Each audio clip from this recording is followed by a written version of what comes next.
Kesejahteraan masyarakat diukur melalui Human Development Index atau dalam bahasa Indonesia disebut dengan Indeks Pembangunan Manusia.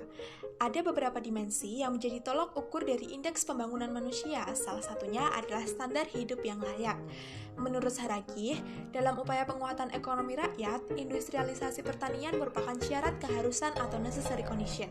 Paparan dari Saragih ini mengingatkan saya pada penelitian dari Al-Masjid Syahza yang menjelaskan bahwa pembangunan perkebunan yang dalam hal ini adalah kelapa sawit dapat mengurangi ketimpangan ekonomi, menciptakan multiplier efek ekonomi, dan meningkatkan kesejahteraan masyarakat pedesaan.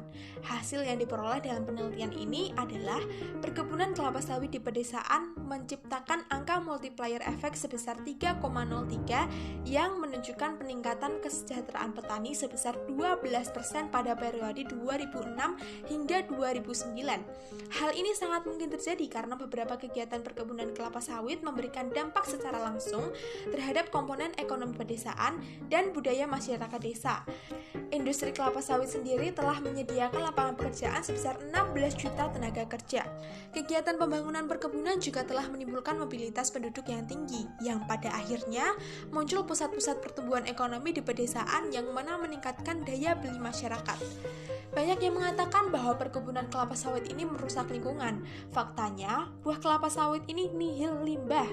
Tanaman kelapa sawit sangat produktif, setiap bagiannya dapat digunakan sehingga tidak ada yang terbuang, sekalipun produk sampingan dari limbahnya. Industri kelapa sawit di Indonesia dibangun dengan pendekatan yang memprioritaskan antara aspek sosial, ekonomi, dan lingkungan.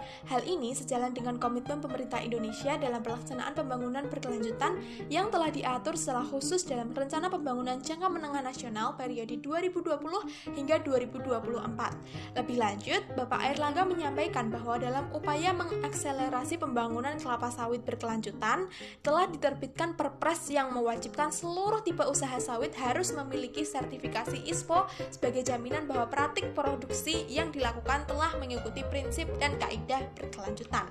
Benang merahnya, ternyata perkebunan kelapa sawit merupakan peluang investasi yang cerah. Dengan adanya perluasan lahan pada daerah-daerah yang berpotensi, maka produksi yang dapat dihasilkan pun akan meningkat. Dengan kemampuan yang baik dalam mengelolanya, maka akan membuka jalan yang lebar bagi bangsa Indonesia untuk meningkatkan ekspor secara global yang akan sangat membantu pertumbuhan perekonomian bangsa.